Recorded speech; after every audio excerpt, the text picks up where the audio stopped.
E40!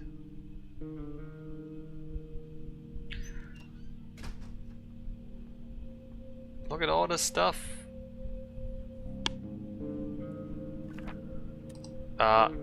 We've been raided again? How many bullets do I have left? 22. You know what? We're fine.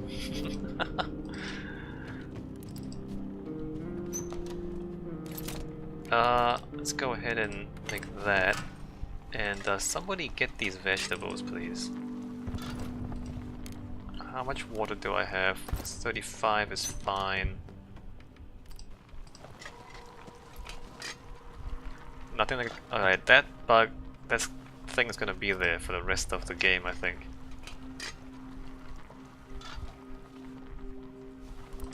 Okay, I think I understand. I think it really does.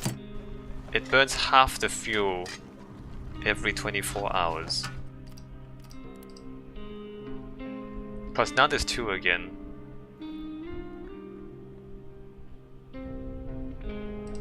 And if I don't put any fuel in, I think it'll become 1 tomorrow.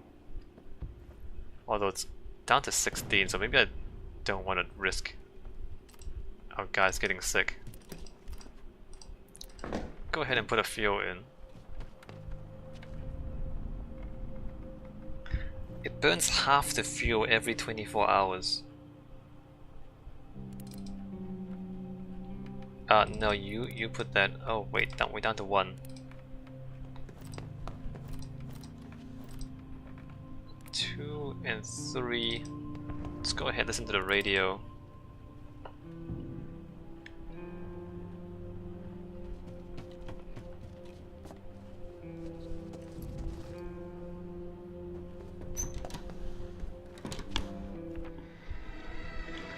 We have confirmation that the peacekeeping forces are indeed en route to Bogoran. We should expect ceasefire any day now.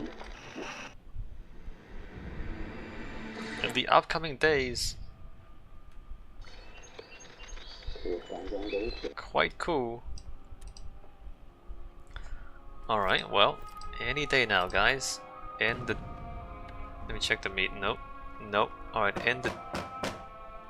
You brought stuff for exchange. What could you possibly have that I would want? I'm so much wealthier than you. 11 cans. Look at you. Look how poor you are. Look how rich I am. Look at that. You don't even have meds. You don't even have meds. What a poor sucker you are. Give me some water filters, why don't you? I need some, like, actual water.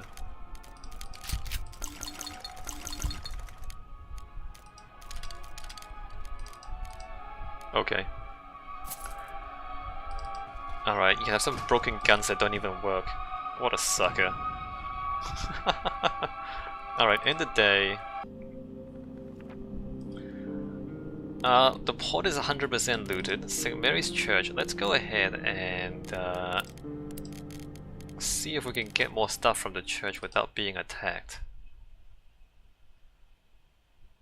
It might not work.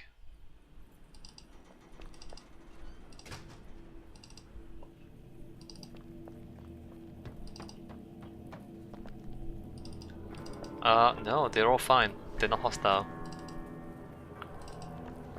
Nobody minds me.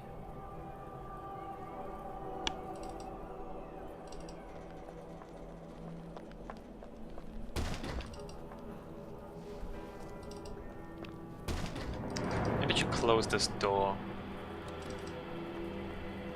So I think the glitch is that the woman panics when she sees someone, but then her like vision distance is somehow infinite. I think that's what's going on, and so then she can just see all the way to the other side of the map, and then she panics whenever she sees something. Alright, so one more trip here will clear out all that wood. Let me just take everything that's not wood for now.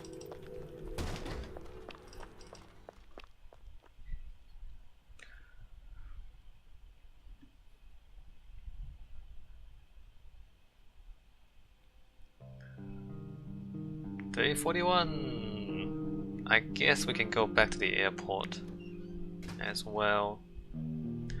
Plenty of fine stuff, what a night! All this fine stuff. Hungry and tired, hungry and tired.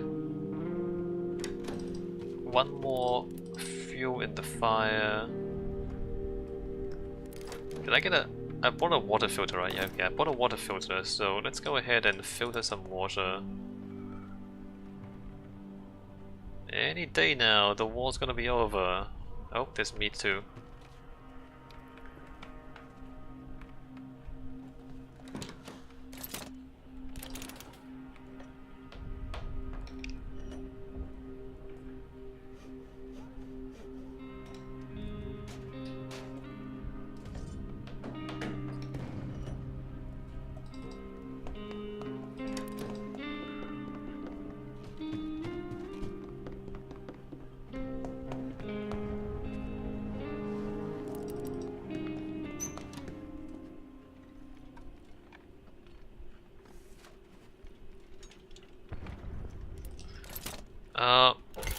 Make more meat.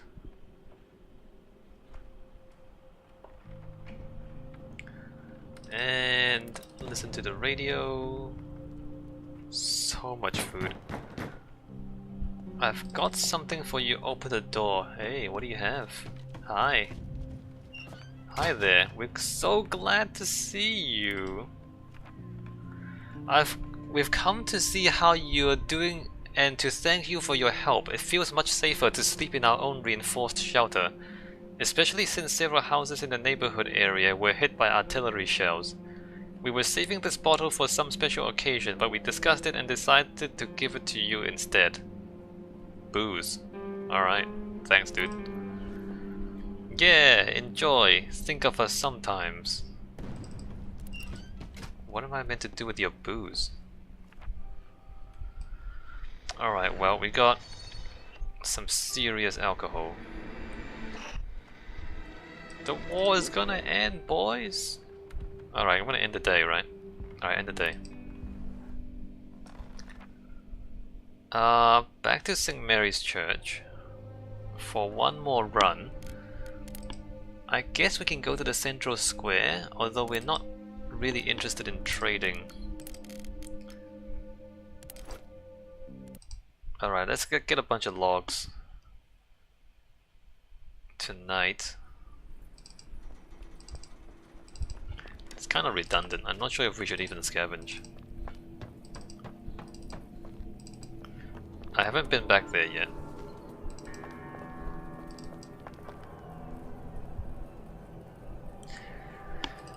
This was meant to be the bad guy playthrough, but it's actually really unnecessary to be really bad. If you just scavenge the free stuff, you're fine. If you kill and steal just a little bit, you're more than fine. You really, really don't need to do any more than that to get through the war. Fed, not getting sick, not getting injured, helping a few people, not everyone.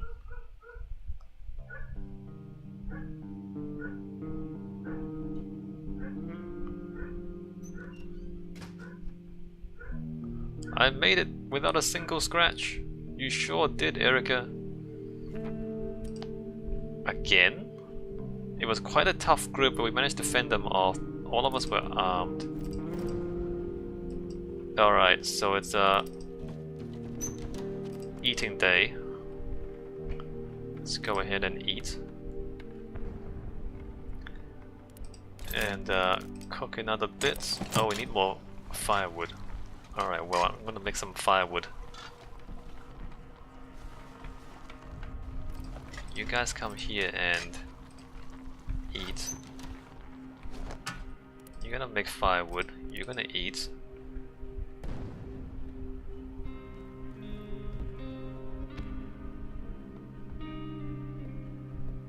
You can sleep. You're gonna make a lot of firewood. You're gonna eat.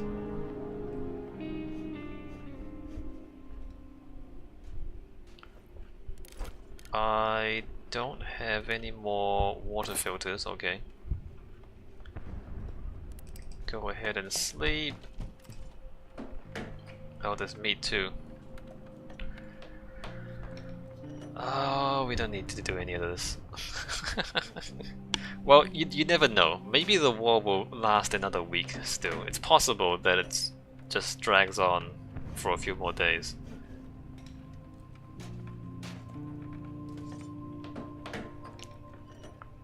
So where should I go tonight? Back to the airport? I mean, the airport is safe.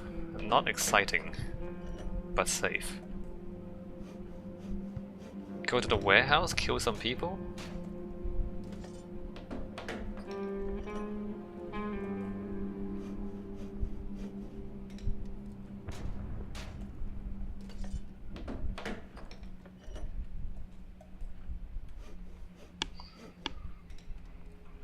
The options are endless. To kill or not to kill. Alright, so there's 2 wood in the fire and it's 21 degrees. I don't think I need to put another wood in the fire. I think we'll still be above 15 overnight.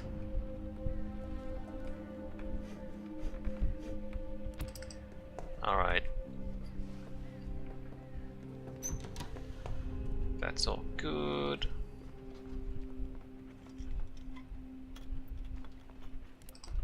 Get more meats. We have so much food.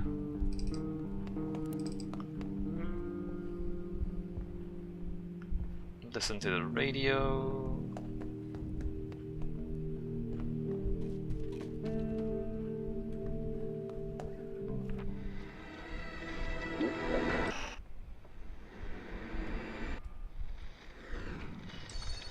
Any day now. Alright, end the day. The war's over! We're not going anywhere! You've survived! Indeed we have. Quite easily, in fact.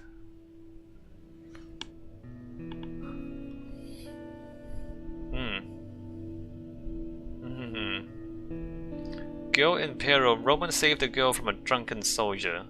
He wasn't drunk. He wasn't drunk. Saving life. Our neighbor's children asked us for medication for her, but we decided we needed them more. Violent murder. Roman murdered several people. Indeed he did.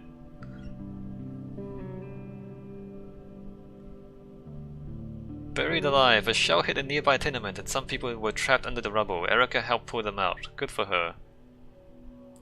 Tough decision. Bruno robbed someone, taking almost everything they had. We sure did. We sure did.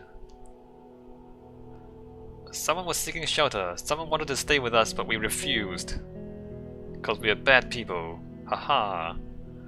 Desperate cry for help. We helped take our ill neighbor to the hospital.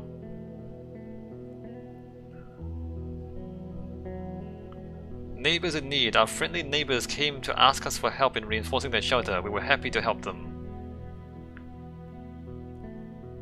Ceasefire. The long-awaited ceasefire finally came into force, eventually putting an end to the fighting in Pogoran. Those who managed to survive the war in Grasnavia will never forget it.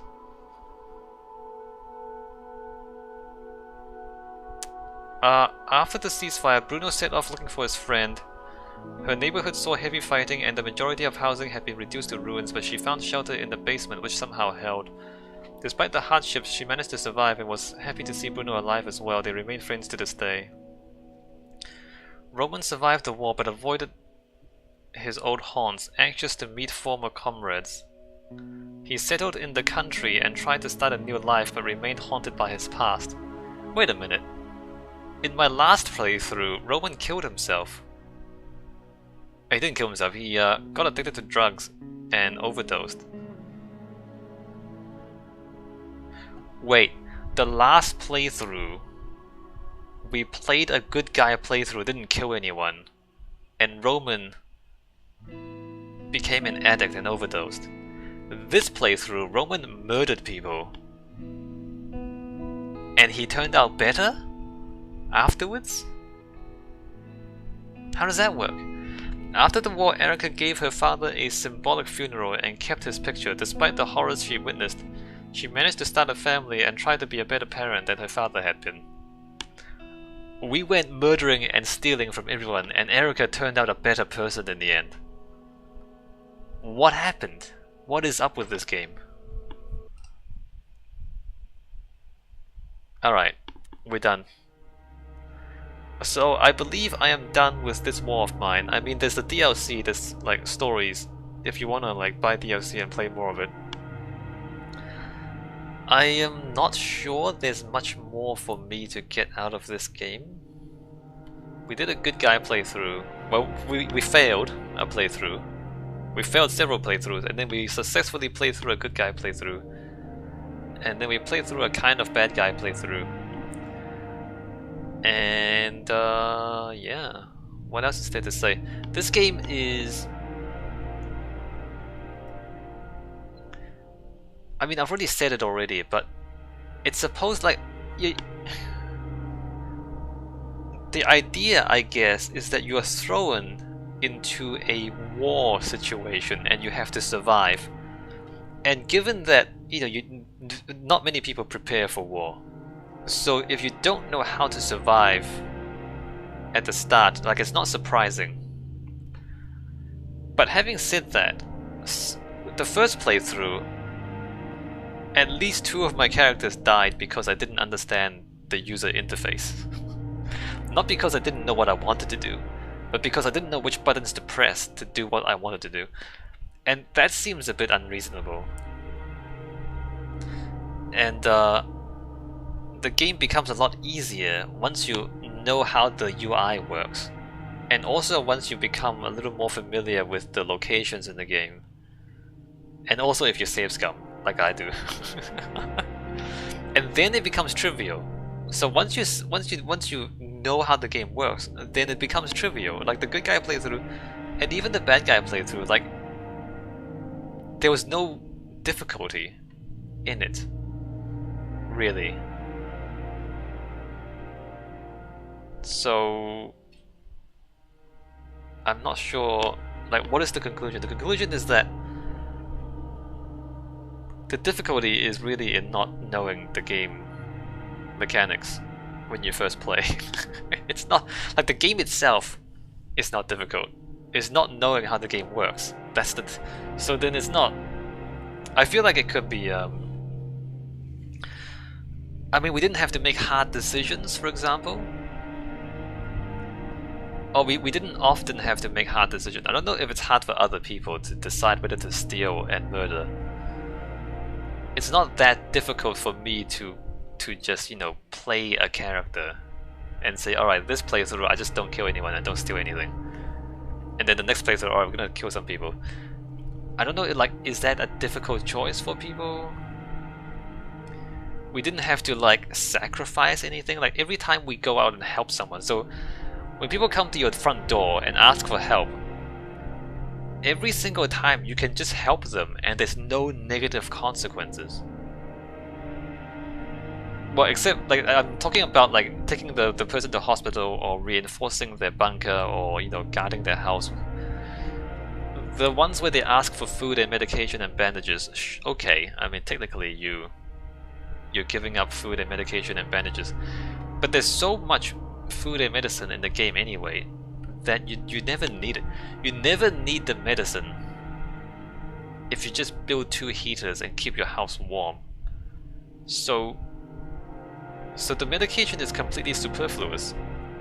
You don't randomly get sick. Which is strange because, you know, given that there's no sanitation,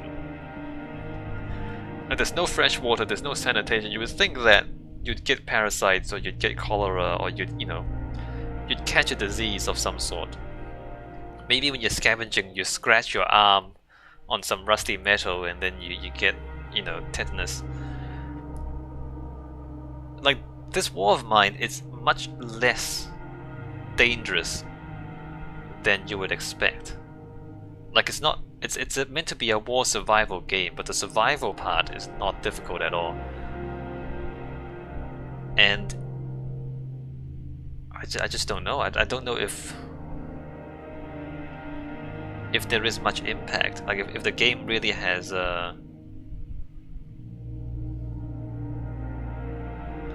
you know, in war,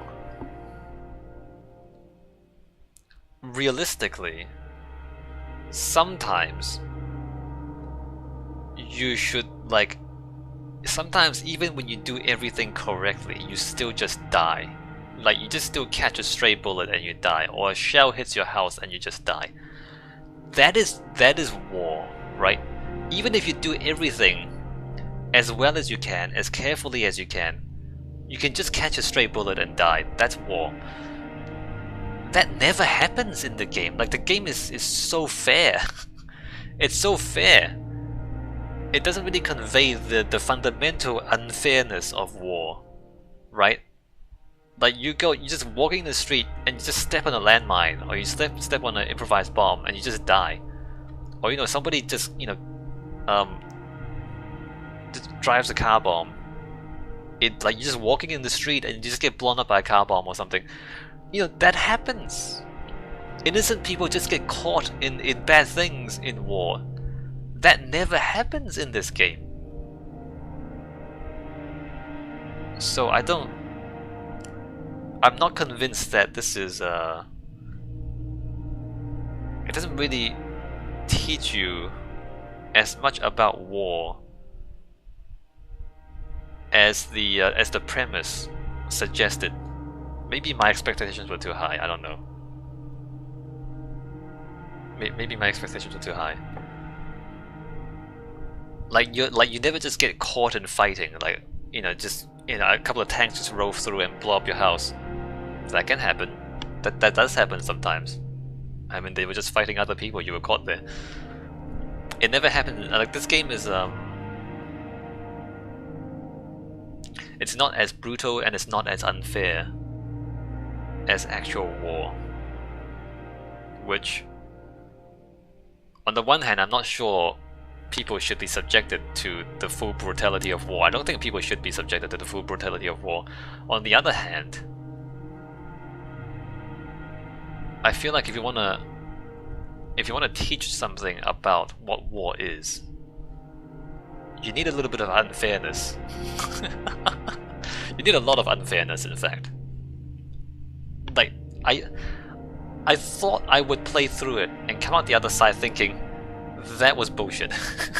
like I did not deserve that. I thought I would feel that, and I kind of did, but that was the user interface. That wasn't the game mechanics itself. I thought you know, if you ask me to design a game talking about civilians trying to survive a war, I think I would try to, you know, make the player feel